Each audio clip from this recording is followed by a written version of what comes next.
Okay, while the feeds are out, let's talk about this first HOH in Frenchie. Now, recently we just had our first night of live feeds, and today will be our first day of a full day of live feeds. And before I get into Frenchie's first HOH, first let me speak about the two people who I believe has the best game so far as their social interplay and the social dynamics and how they are integrating themselves within the social hierarchy. Now, so far in this first week, the two best players socially right now, since social is the majority part of the game, the first pick I would say is Tiffany. Tiffany is the 40-year-old single mom. She seems to get along with everyone. I mean, today she just did cornrows for Christian. She has a great bond with the first HOH, and she's not even a part of his team. And generally, she seems like she's getting along with everyone, and she will continue to get along with everyone. Matter of fact, I believe her position is at a point where she can just sit back and allow the first half of this game to play out as she continues to strengthen her social position. She's also been brought into this, I don't know, 7, 8 person alliance called the Slaughterhouse, comprised mostly of women because Frenchie is a strong virtue signaler, and I'm going to get into that. But based on that, I believe Tiffany is playing the best game. And she's followed by Xavier. Xavier, at first I thought he was in some sort of showmance because the feeds opened up and he was talking to Alyssa for quite a bit. And then we saw Whitney come over and give him a nice hug while he was laying down. But then I saw him quickly get up from there and he went to have conversation with Brittany. And then he's had conversations in one of the bedrooms with Derek F. and Azar. And I've seen him, upstairs having conversation with the guys. So he's been moving around. He's been socializing with everyone. And they've been talking about bringing him into this, house alliance that always sets up in the first week. So Tiffany and Xavier, I do believe are playing a really great game right now. Now Frenchie. Frenchie. I already knew from the beginning, reading things up about him before the season even started, where he declared that he was a part of the NAACP in Tennessee where he resides. Like, that already let me know what kind of joker he was going to be. And then seeing that he's a fan and he's aware of the Twitterverse of Big Brother, I was already expecting him to sort of play this way, but it really got solidified, during the live show and how he chose his team. On his team he chose Derek F., the oversized gay black guy. He chose Brittany, the slightly plumped, I don't know, hyper energetic white girl, but she's plumped, so she classifies as what he knows Big Brother Twitter would like. And then he chose Azai, who he called Queen as he picked her. The dark skin, first generation. She's actually first generation Cameroonian, I believe, from Africa. So her grandfather's story is more interesting to me because of how many children he's had.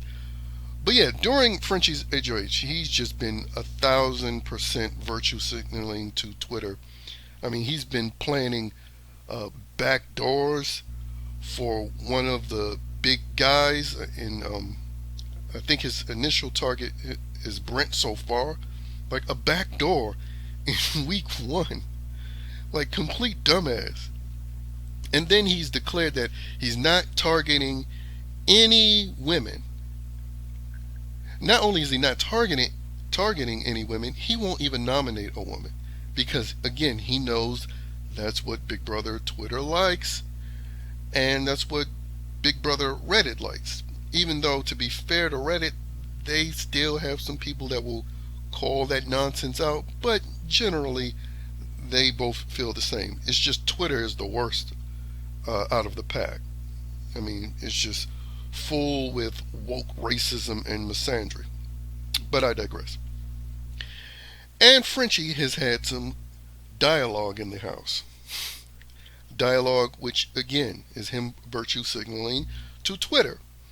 Now, through Big Brother Daily's update site of the feeds, he had a conversation with Whitney, I believe, talking about how his family is super Republican and that he's not a fan of Donald Trump at all.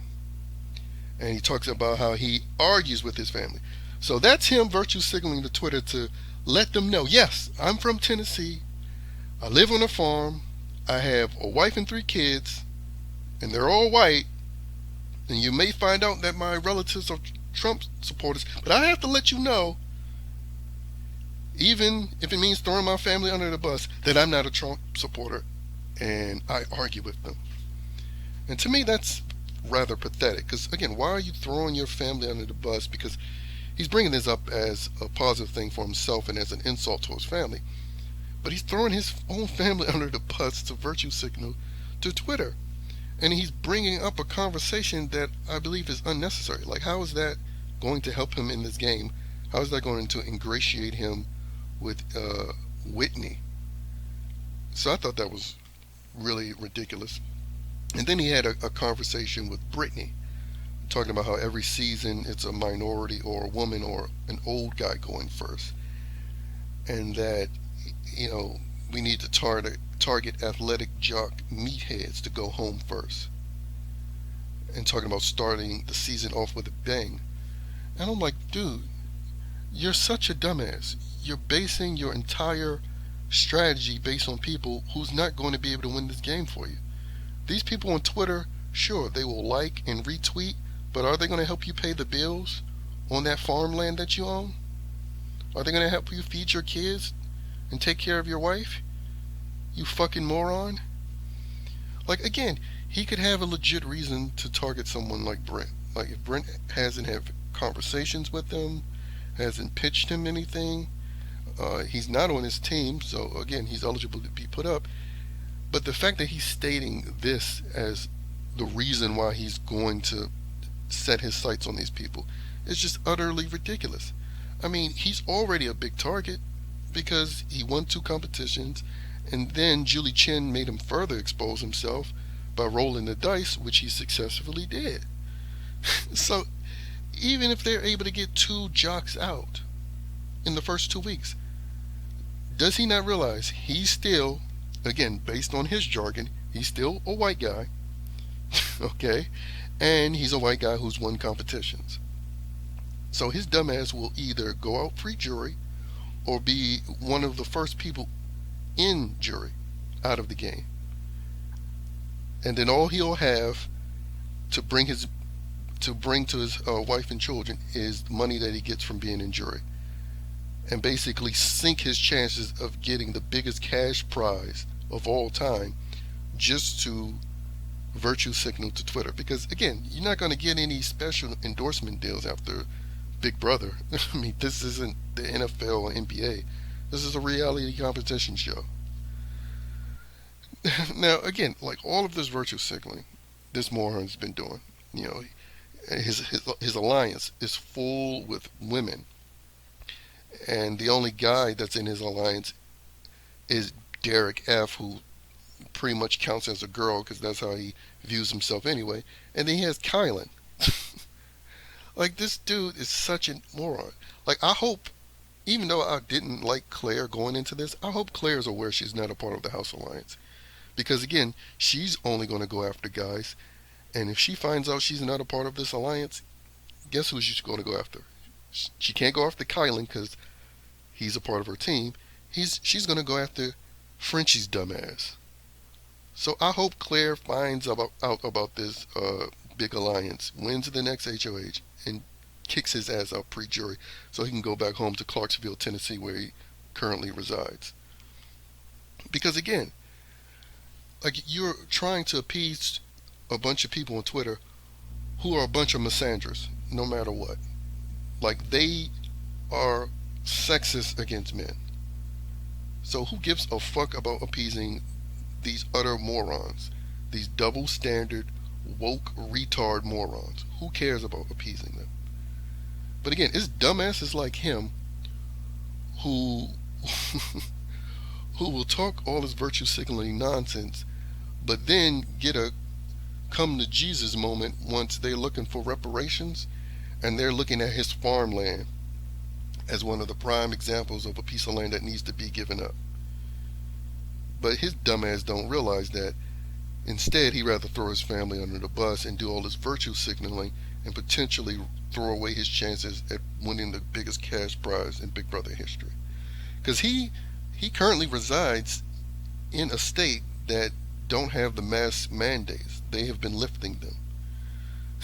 So he doesn't have to exist in the reality that he claims he wants to live in based on his virtue signaling. Because I guarantee on his farmland he doesn't have, kids from the hood, bringing them up from Memphis to work on his farmland as an outreach program. I guarantee you he stays far away from all these people he claimed to advocate for. Because again, you look at his intro video, he has a wife and 3 kids, and they're all white. Nothing wrong with that, but based on his virtue signaling, clearly there is something wrong with that. But that's why I hate about these white libtards and virtue signalers. They love to virtue signal all the time, but then they don't back up any bullshit they say because they go back to their suburban neighborhoods, their private property, safe and far away from all of the violence that they hope enable with all of their bullshit. Because again, he's not inviting any kids from Memphis. That's one of the most dangerous places to live in. And guess what? They're the most dangerous place because it's a bunch of hypocritical BLMers that live there who are always killing each other. But again, that's a side issue. Let's focus on the main. Frenchie's big brother will probably go down in history as one of the most comical ones because he's been nervous the entire time. He hasn't been able to find any time to sit down. He's always moving around. He's been shaking his foot when he's laying down. And he's far too nervous for a person who's currently in power. But the main reason why he's in this nervous state is because he knows the bullshit that he's about to do will more than likely put his game at serious risk. But he's too busy trying to think about what Big Brother Twitter will think about him and his game. So he's doing unnecessary moves to appease people who still won't give 2 shits about him and will hate him within a drop of a hat as soon as he does something wrong in their eyes. But whatever, it's his game. I hope he can explain it to his wife when his dumb ass get home pre-jury, because that's what it's looking like so far right now. But we'll see.